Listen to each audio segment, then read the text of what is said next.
While Atlanta won't see any high-speed winds or rain from Hurricane Milton, volunteers here are preparing to help our neighbors to the south.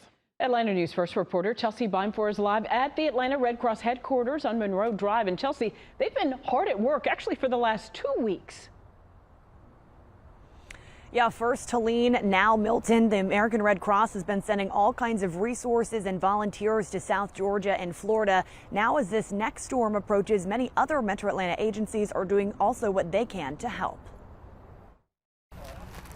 Bags of clothes, boxes of food, and cases of water, all loaded into a truck that's heading south. We have a lot of generous people here that will come and give. American Legion Post 516 in Henry County partnered with local law enforcement, the water department, and several area churches to collect donations for victims of Hurricane Helene. The trailer packed with supplies got a police escort out of town on Tuesday.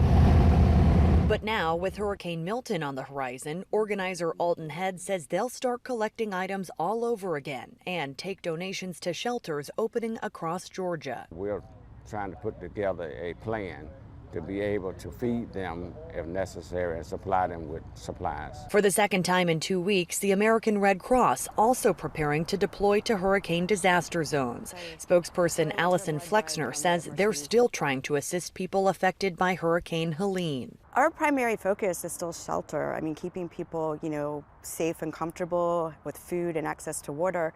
There are so many people that lost their homes and are still figuring out. After Helene, Georgia Power says they're still making final repairs in Augusta, but could be called later to help linemen in Florida. In a statement, they said in part, "We also do not send crews out of state until we are sure our customers will not be affected. Once Milton passes and our customers are restored, we would evaluate any requests for assistance." While Metro Atlanta won't see any direct impacts from the storm, people are preparing to help our neighbors to the south. It could be here, we could be facing this here. And so, and I always believe it's more blessed to give than to receive.